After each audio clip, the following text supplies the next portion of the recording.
Okay, so today we're talking ethics, communication ethics, intercultural communication ethics.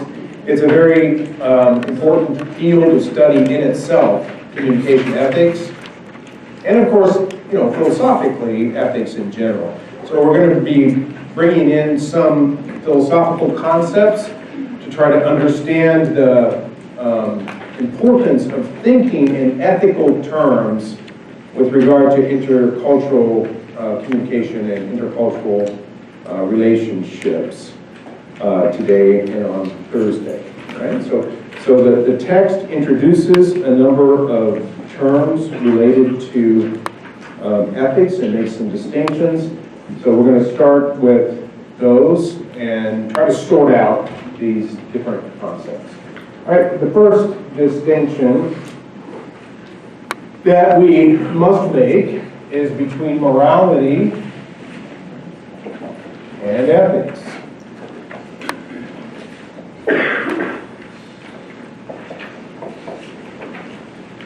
All right, what's morality?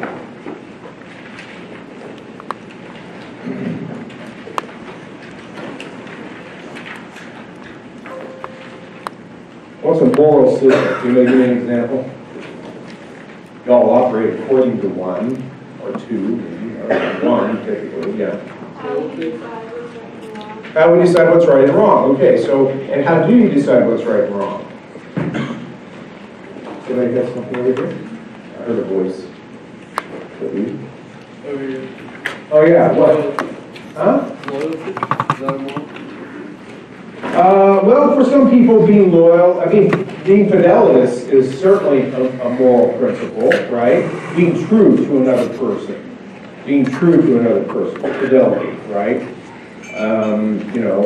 So fidelity in a marriage, fidelity to your parents, honoring your parents, so fidelity is certainly a moral principle.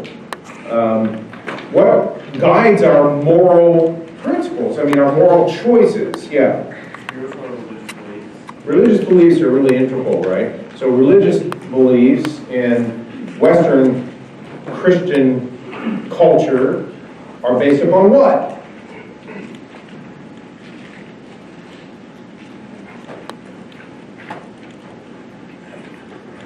Bible. The Bible. Be more specific. The Christian Bible. Be more specific. What about the Bible? Give me a... The Ten Commandments. That's right. Thou shalt and thou shalt not. Prescriptions and proscriptions. Right? So thou shalt, and thou shalt not. And if you do when you shouldn't, or you don't when you should, then you committed a transgression. In Christian parlance, that's a sin, right? Of course, we have lots of different kinds of sins. So this is our moral system that we operate according to. We determine what is right or wrong based upon the moral system that we're socialized into. Now, is the moral system that you are socialized into universal? No, it's not. Now, there's overlaps between moral systems, right? There's overlaps between moral systems. But moral systems are normative for the group, community, that they are part of. Or that help, they kind of help define that community. Right? So when there's a abrogation or if there's a transgression of some moral principle, what happens? Yeah. You sometimes get outcast. Okay, you sometimes get outcast. You get outcast, you get punished, right? I was going to say punished by family. Punished by family, outcast. What else? Huh? Yeah. What? Anything else? Yeah. Labeled, okay. So can you think of any examples recently of moral transgressions, let's say in the public sphere, that resulted in someone being outcast or punished or dealt with in some, punitive way? Any examples? Yeah. A man cheating on his wife or vice versa. Okay, that's generally, that's You fidelity, wanted something cheating. specific. Yeah, I was just looking, but that's certainly an example. But I'm turning, and just, I don't want to necessarily pick on anybody individually, but yeah. Anthony Weiner, what a name, right? I mean, the poor guy. Right, so Anthony Weiner was transgressing, right?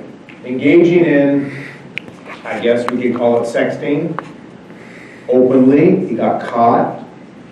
With a 16. He was demoralized publicly.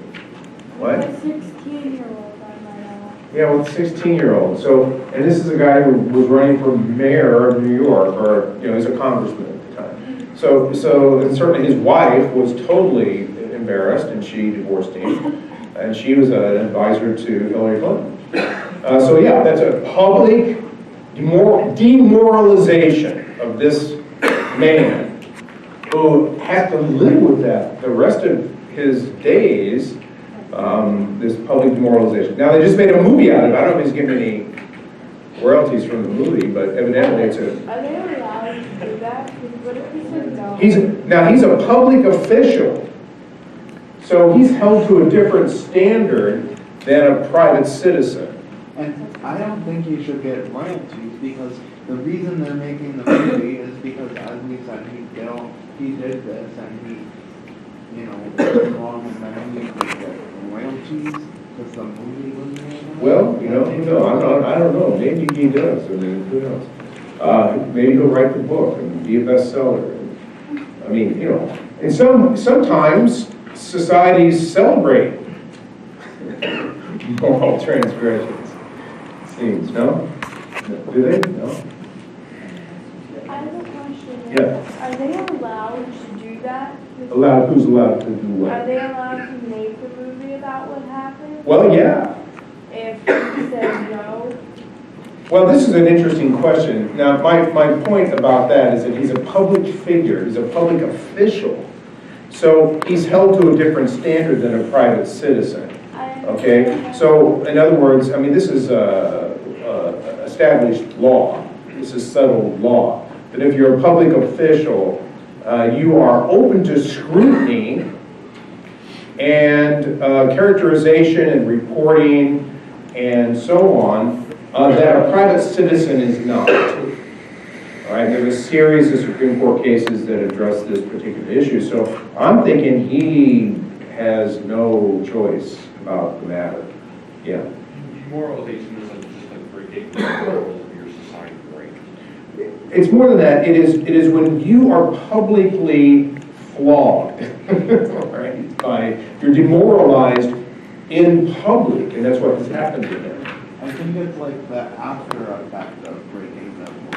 Yeah, I mean, he broke the moral code by engaging in what he engaged in because he was an adult and he knew better. And so, he was demoralized as a result. All right, so we got that down. I mean, there's other examples we could talk about. Certainly, our president-elect seemingly crossed the moral line on a number of occasions, right? Some of which was recorded, and he still got elected. So there's certain moral orders that, and we can say about a former president who certainly crossed the moral line and was demoralized publicly too, and he still is a celebrated former president.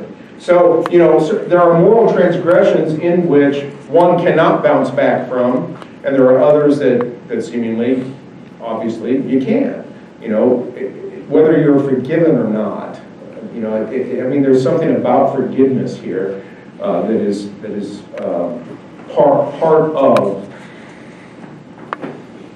whether or not someone is going to be able to rebound from the moral transgression. So that's okay. Now let's look interculturally. All right, what happens in some moral? How do you know if there's been a moral transgression interculturally?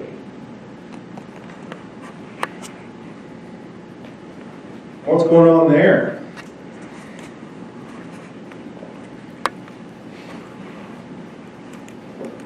You can think of an instance where something that is immoral in your culture may not be in another, or vice versa. Something that is immoral in another culture that is okay in your culture, it's not a transgression. Can you think of an example of that? Yeah.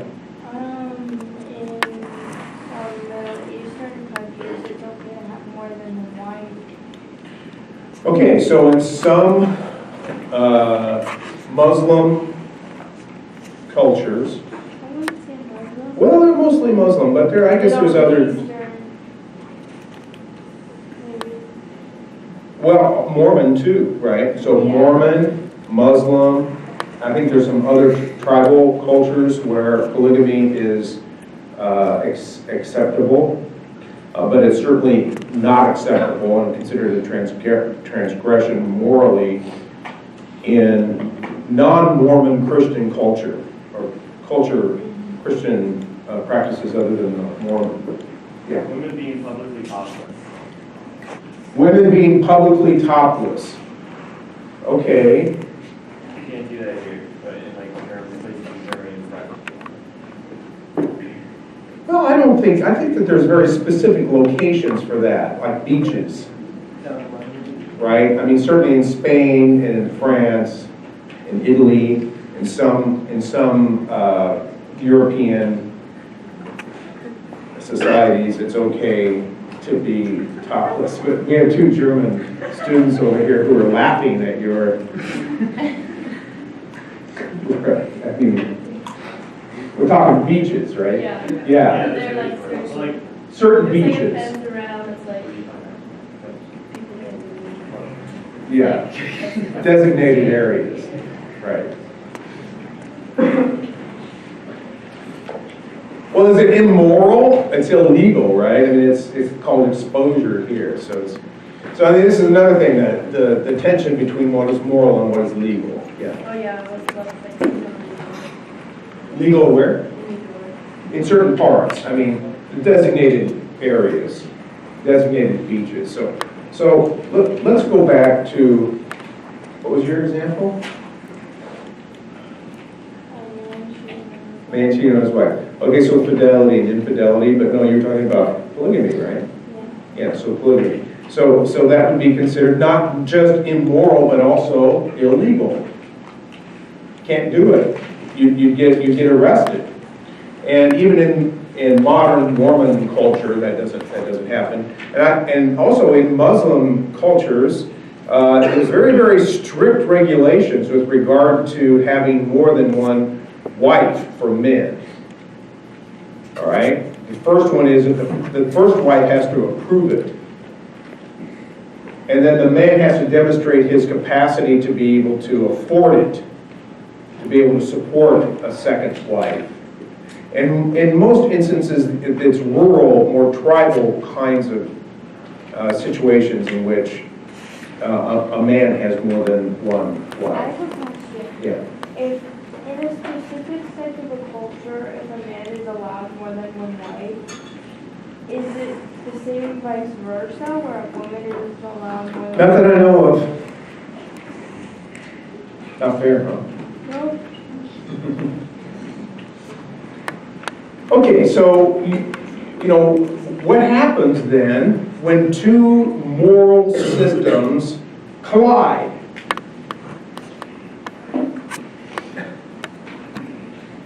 Right, what do we have? We have a situation in which a moral system is normative, right? This is one of the definitions from the book. Moral system is normative. So we have a normative system. It's operating. We internalize it. We're socialized into this normative system. Okay? And this determines our perceptions, our beliefs, our values, and our attitudes. And we come to assume that that's natural or universal. But then we find a situation in which some aspect of that moral system doesn't work in another cultural context. Right? There's a collision, a normative collision, and one has to make a choice about how to conduct oneself in that situation where the normative systems collide. Now, the study of that collision, all right, is called ethics. Ethics is drawn upon as a way to try to negotiate the situation in which two normative systems collide. Now, the book talks about ethics as a study of moral systems, kind of like a comparative study of normative systems. But we can also think of it as what we try to draw upon in order to determine right action within a very particular singular context or situation, given the conflict of normative systems. Are you following me? Does this make sense?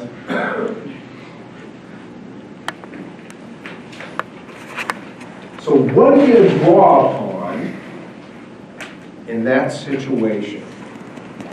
I'm thinking practically now. I mean, ethics, and we're going to talk about universal ethics and relativist ethics and so on in a minute, and this kind of leads into that discussion, but what do you draw upon at that moment when two normative systems collide and you have to make a determination on what to do or what to say in that context? Well, you draw your own morals and beliefs. No, doesn't work.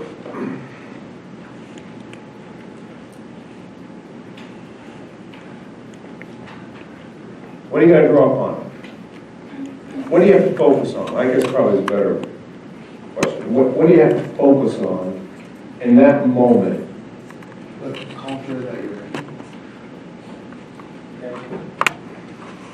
Yeah. So the actual location is where you're at. Okay, and what goes with that? Okay. You're right, you're on the right track. So, Definitely the location. Whatever country you're in, you're going to have to abide by their rules. okay, so legally, you have to abide by their laws, right? You have to abide by the laws of the country that you're in. It says so in your passport. Read your passport very carefully before you go overseas, and it says something very important you need to know. One, you have to abide by the laws of the country that you're in. And number two, the State Department is not going to bail you out. Now, the State Department will do this. And the consulate and the embassy will do this. They will ensure that your rights are respected. That you're not tortured, for example, or hurt or damaged, and I'm not damaged, but that you're not physically, that your rights are respected, but they're not going to bail you out if you have violated the laws of the country that you're in. All right, so we'll back up a little bit now. We're trying to get focused on when you determine right action, ethically, not legally. Right. All right? There can be a conflict between what's ethical and legal, too. Okay? So what do you focus on ethically in a situation where normative systems collide? It's pretty simple when you think about it. Because when normative systems are colliding and there's some kind of abrogation, some kind of transgression, why is it that a moral precept arises in the first place? Because what? Somebody's hurt. Somebody's damaged. Right? Somebody's hurt and damaged. Somebody is wrong. What's a wrong? You know, tort law is a compendium of wrongs. So when you violate the law and, they go look it up in the torts, oh, it's a tort, we're going to apply this tort to your action. We're going to apply this tort to your action, and then we're going to determine whether you're guilty or innocent based upon the published wrong. Are all wrongs published? No, they're not. Sexual harassment was not illegal until the 1970s in this country, 1979. And it's still not illegal in many countries in the world, as we understand it, right? Quid pro quo, or, creating a hostile environment, harassing another person because of sexuality or race or gender, whatever the case may be, was not illegal in this country. It was not a tort, was not considered a wrong or any kind of damage associated with it until 1979.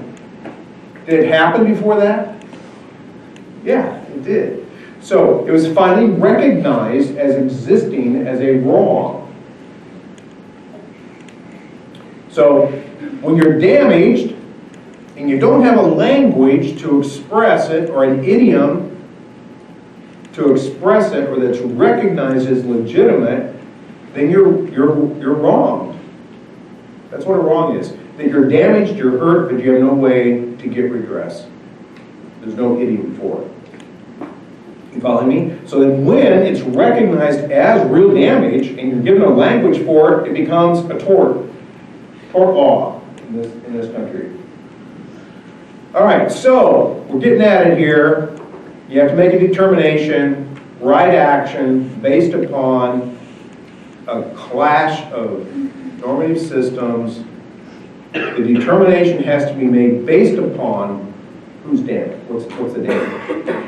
Who's damaged? Who's hurt? Or potentially who's wronged?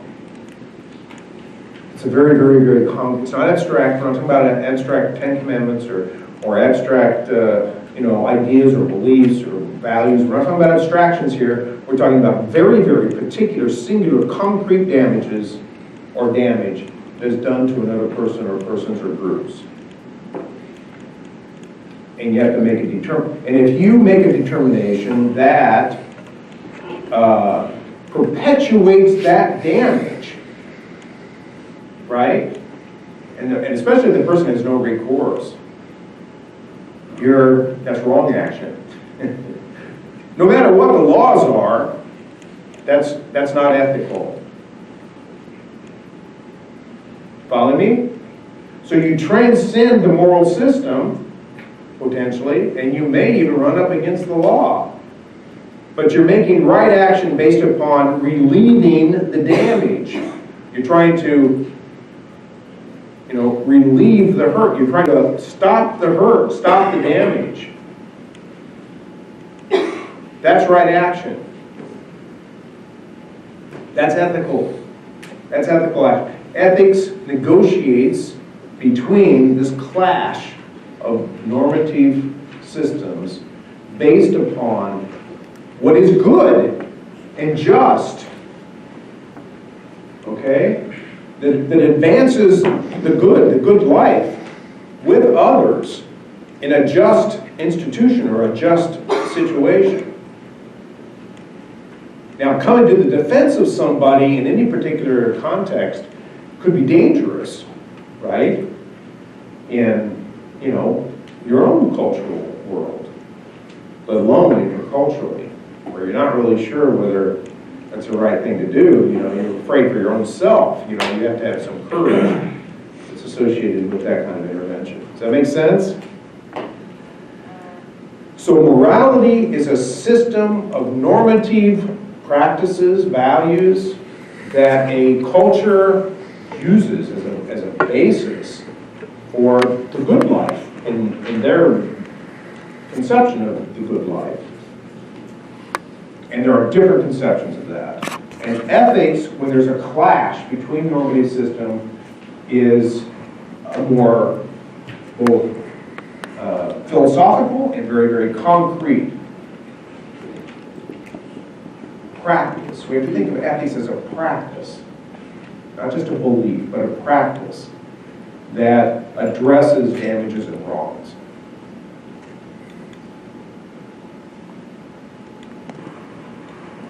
All right, can you think of any other examples of how this might happen, or do you have any questions about this idea?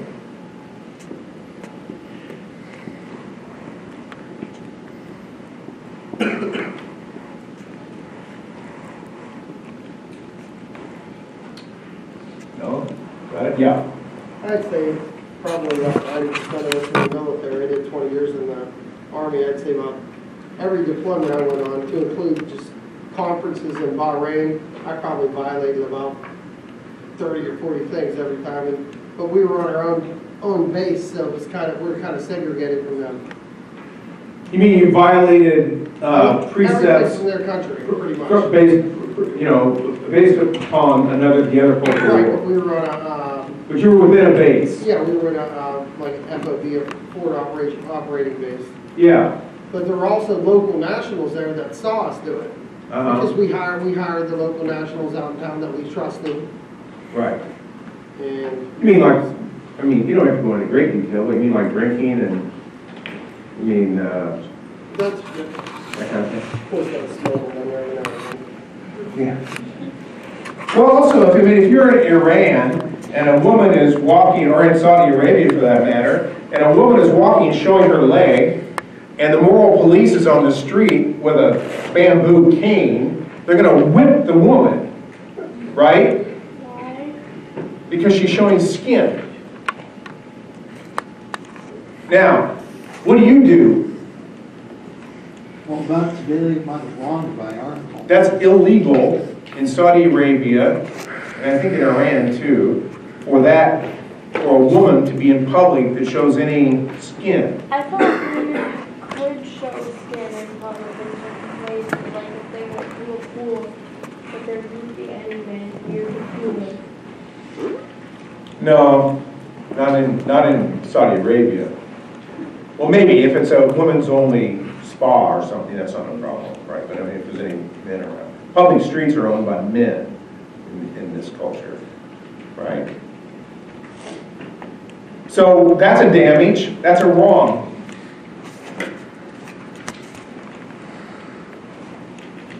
Yeah. I think it was,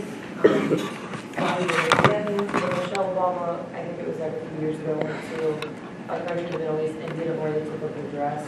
And there was a lot of discussion about if that was an insulting or not, or if the person should have worn it or not, or if that was acceptable. This is an excellent example of the struggle one has with regard to dress and practice. You want to respect the customs of the place that you're going to, but you don't want to compromise your own integrity or dignity in the process. This is an excellent example of a clash of normative systems.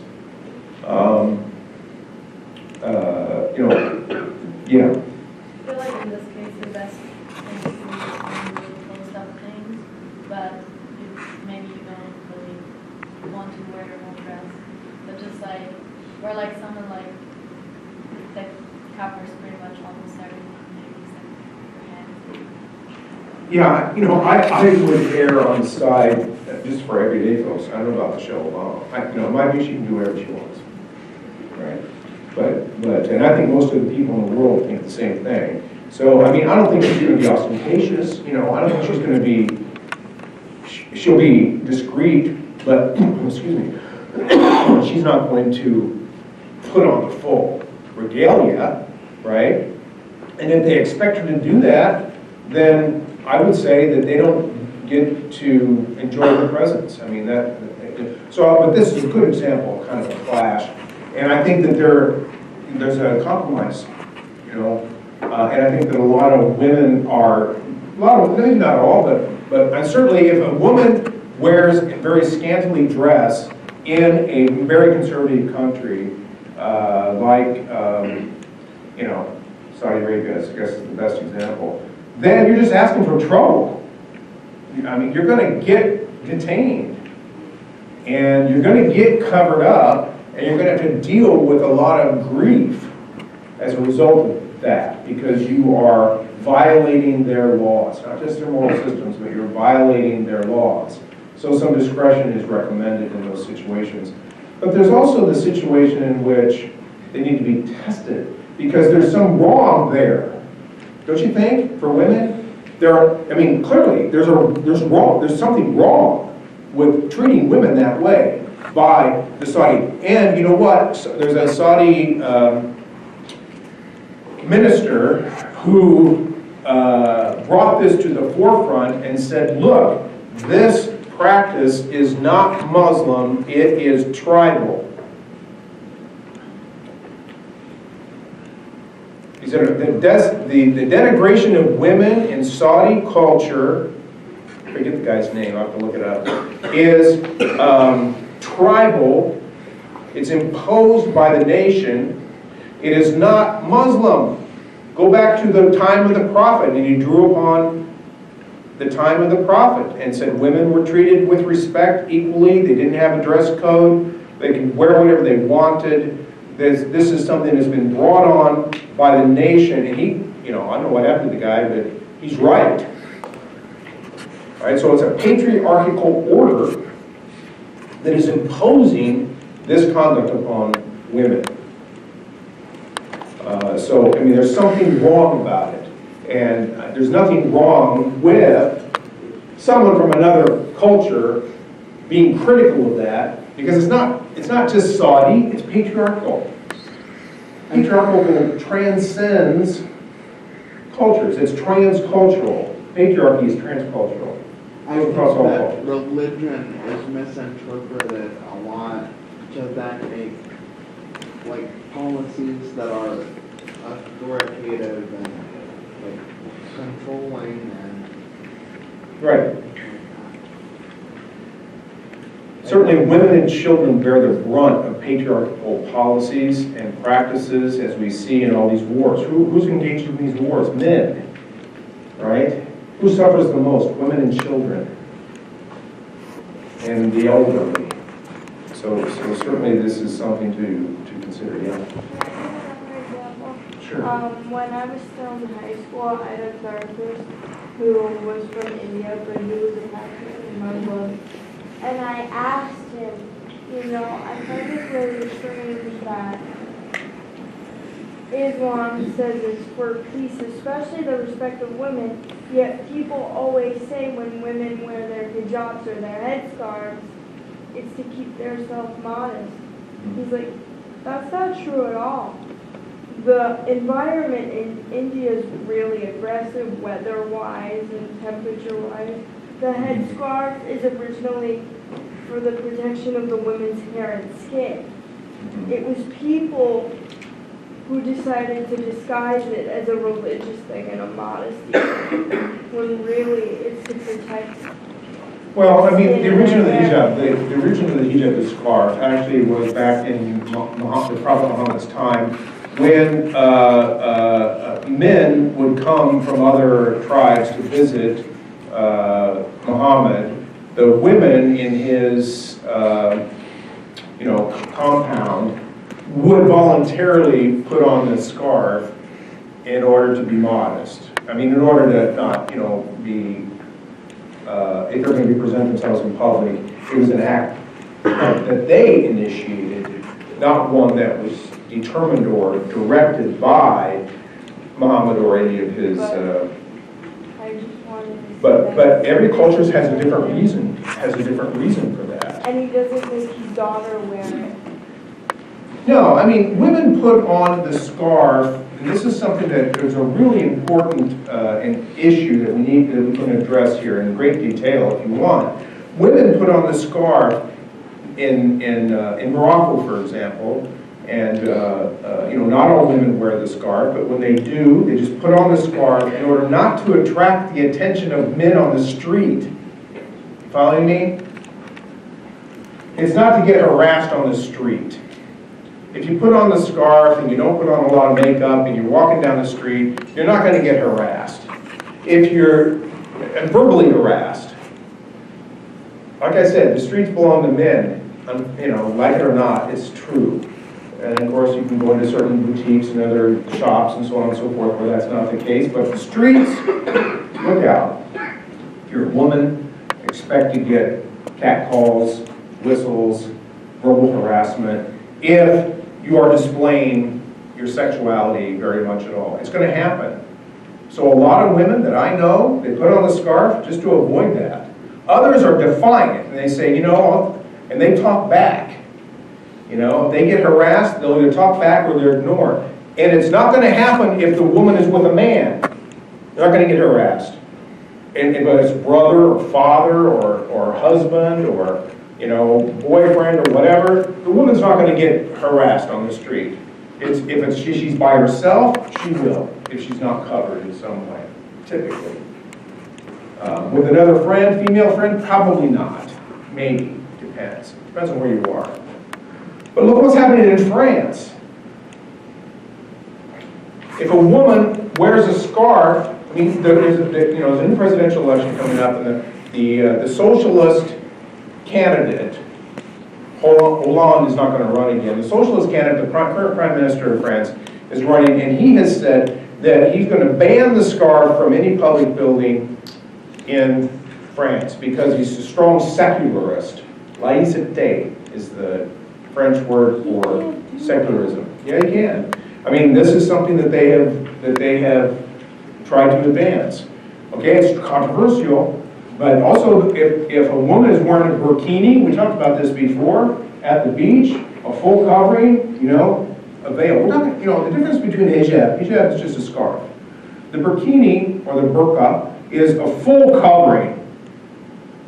And it used to be, and I've seen this myself in several different places, where women would go into the ocean at the beach in the burqa, which is a heavy cloth, sometimes wool covering. You know, to get that wet, it's really heavy. It's not really nice. So fashion designers have created what's called the burkini. It's a burqa, but it's very, very lightweight. You know, it's kind of like a full body covered swimsuit, very lightweight. That Muslim women are now wearing, who want to cover themselves. And again, not all Muslim women do this. But now in France, if you're a Muslim woman and you're wearing a burkini on the beach, the cops are going to come and make you take it off. Isn't that harassment? That's harassment, don't you think? I don't think that clothing could be like forced to be worn or not to be. They will escort the woman from the beach if she doesn't take it off. I think either way, Disrobe. clothing, it's not. That's a clash of moral systems, Aren't huh? they considered like, Is it ethical? yeah, because it's not like it's a strict conservative country. France. Yeah, it's a. No, France is secular, right? It's almost to a religious secularism. It's that.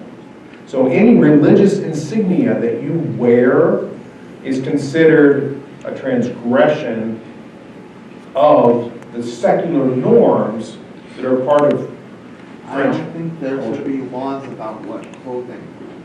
Well, there are. What's I know. I don't think there should be either. not. Except for like with writing, that's offensive. Right. I saw this cartoon where in the 1950s, there were French police surrounding a woman who was wearing a bikini at the beach. And now in the 2000s, there's French police surrounding a woman who's wearing a bikini, controlling women's dress. All right, so this is where ethics steps in. How do we negotiate this? I was about to say, maybe you have some of the In Cologne? Huh? In Cologne? Where? No, just in Germany in general. Oh, Germany in general? There was a discussion about whether teachers were allowed to wear headscarves while teaching. Oh, So I and don't what was the know. result? I think They what? They are allowed to wear. They're allowed but to. Like some people got upset about it for some Right. reason. Well, Germany certainly doesn't have the strict secularist philosophy of society that France has, right? I mean, there's much more integration, it seems, of immigrants and other religious practices. I know the Turkish immigrants especially have in the south, right? So I mean, I think in all the Syrians that Germany has absorbed now, I know that it's created a lot of political chaos and there's issues that have arisen, but certainly Germany has a more open policy with regard to cultural practices of other people and not being imposed. Okay. Now, you know, our discussion here gets into what is considered to be a cultural defense. I'm sorry, my phone is just beeping off I don't know what's going on. But I may have to check it in a minute because I have some family things going on. But you know, what is a cultural defense? And we're going to come back to this through our discussion of what's universalist, what's universal, and what's relative.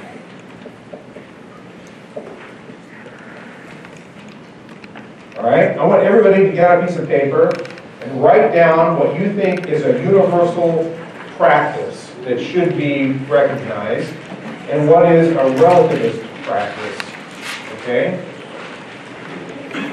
All right, it's typically a good idea, right? Let's put it into like, you know, moral terms, okay? I mean, certainly crossing the road can be illegal in some cultures, right? But what's a universal moral principle? Can you think one? Yeah. No, 10 Commandments are not universal, but there might be one of them that is. Yeah. Huh? Do not kill. But we kill all the time. Thou shalt not kill, right? But we kill all the time because we consider it just to kill somebody else, either in defense. There's exceptions to thou shalt not kill, right? And in war, and look at all the people that, you know, countries that draw on the Christian faith or any other faith are killing. I mean, there's a lot of killing that's going on, and it's justified on national grounds. And I think it's wrong. I agree with you. I think it should be universal. And there should be repercussions for those who wantonly take the life of someone else. I think that treating people with dignity and realizing that there's imperfection within humanity. Yes, dignity. Treating others with dignity is certainly something that is considered part of a universal recognition of rights. Absolutely. Treat others with dignity and respect. I said respecting elders. Respecting elders, yeah. Respecting elders is a widely recognized across many, many different cultures that you respect your parents. And it's in the 10 Commandments, and it's also very much a part of moral systems elsewhere. What else? Any other examples? Yeah. I was going to say we're relative, like it's not a right. Well, we're doing universal. Let's come back to that, okay? Yeah, we're doing universal now. Huh? Bathing. Bathing.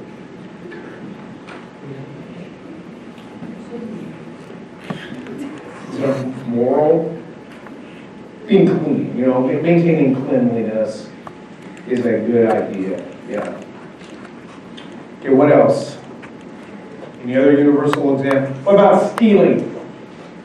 Thou shalt not steal.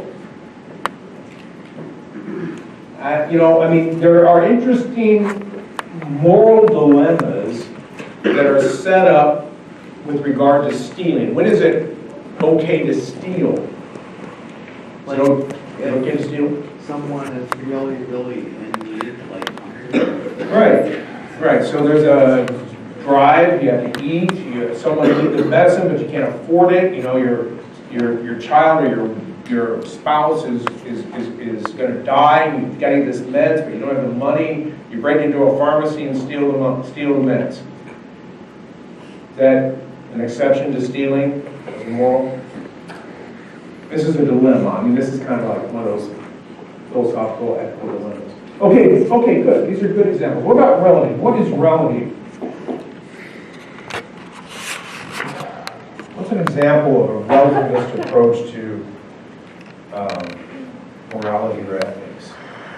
when we talk about moral systems as being normative within a culture, so that's there's a relativism just to that, right?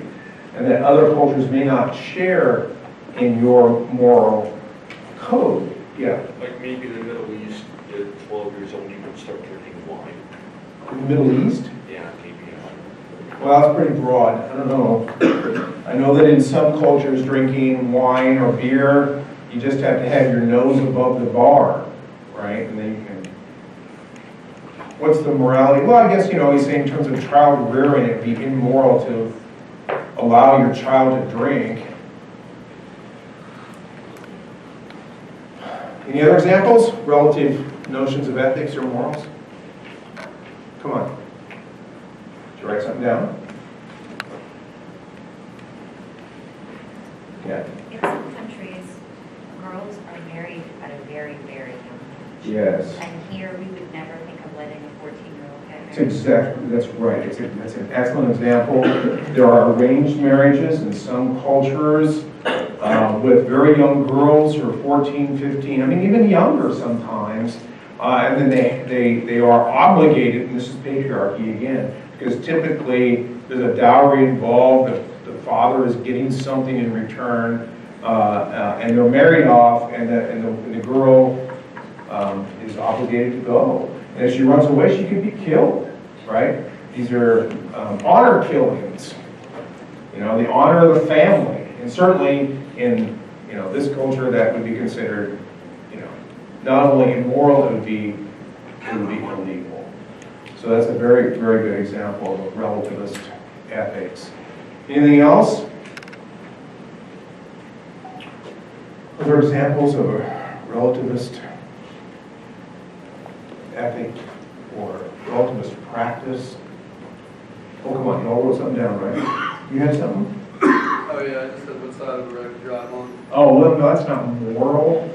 What's moral? Think morally. You have something else? Well, I don't know if they still do it, but the Chinese culture used to break and bind the female's feet. Right, they don't do it anymore. But that would have been considered wrong by our standards. Absolutely. Yeah, absolutely. Okay, these are all great examples. You have something? I was going to say, Yeah, Hold on just a minute. Yeah? I was gonna say, once a woman's married, she's obligated to stay home. And Maybe in some cultures there's an obligation. I mean, there's certain parameters in which a woman can operate. she cannot get a job. Mhm. And when she's married, she's his property, basically. Mhm. Right. Yes. You have an example? Tattoos. What about In some cultures, tattoos are smiled upon or... where? Can you speak a little louder? Sorry. Usually in tattoos, some tattoos, at least in America, are kind of smiled upon, such as army tattoos. Certain branches of Marines get special tattoos, where in other countries they're extremely frowned. Okay, all right. So what you do to your body is sometimes controlled by others in some cultures, and in others, you're perfectly free to do whatever you want with regard to your own body, right? I mean, we're going to have this in terms of women's rights to choose what they do with their body. Again, it's coming back up. So this is certainly going to be, this is a moral clash within a society, within American society. Right to life, right to choose. So this is we're on a track to clash on that again with our current president-elect and who he is selecting, ultimately for the Supreme Court, but also in terms of health and human services and so on. I don't know whether this would count, but like whether to look at someone in the eye or how to look at someone or not to. Okay, so there is oftentimes a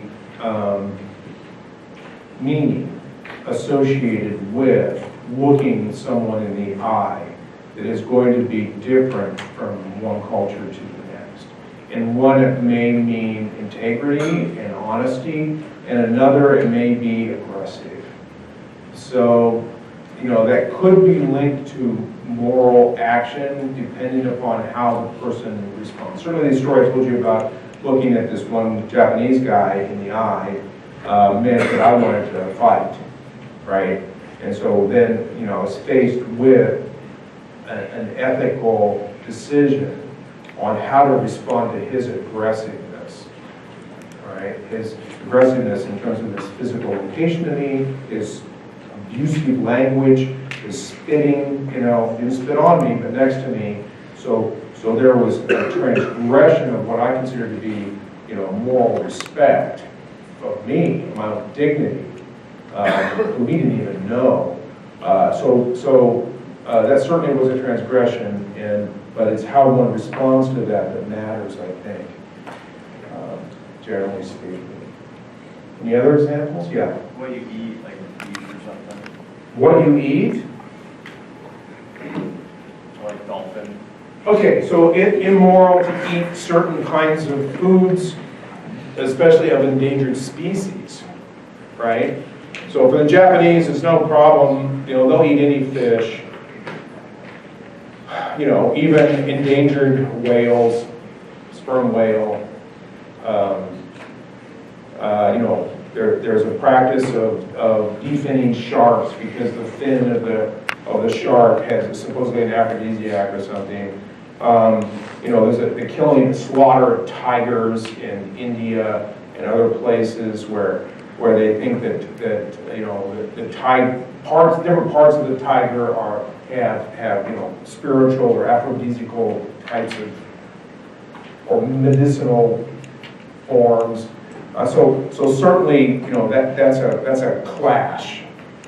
So there's a relativist practice. Now there are some practices that we think should be elevated to a universal status that are relative, but that should be raised to universal status, right? I mean, the Universal Declaration of Human Rights has been signed by most nations in the world, right? So it lays out all of the different rights that people have or should have, right? Freedom of expression, right? Freedom of religion, freedom to engage in the political process, and so on. Freedom of movement.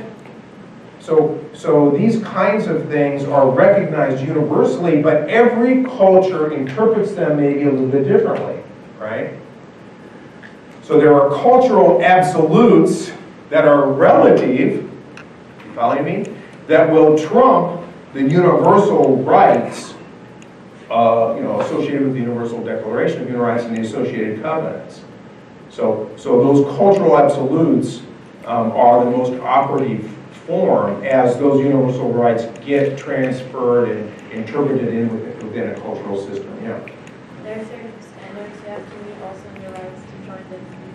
That's right. To join the EU, that's right. To adopt certain rights, and this has been problematical for some countries. From Eastern Europe, for example, or Turkey. Turkey certainly wants to be a part of the EU. And just switch out Turkey with Great Britain, right? Or with, I guess it's Great Britain, although Ireland and Scotland don't necessarily want to break from the EU, but we have this kind of struggle. Okay, great. We're dealing with sustainability here, and the idea is that interactions are sustainable. They are productive, they're constructive, they generate new possibilities for interaction, they strive towards integration, and they have some end in view that is the good. Right? So this is the principle that we're dealing with here, and it's a struggle, right? I mean, it's a struggle to engage ethically between people from different cultures, and there's a negotiation involved. There has to be some kind of give and take.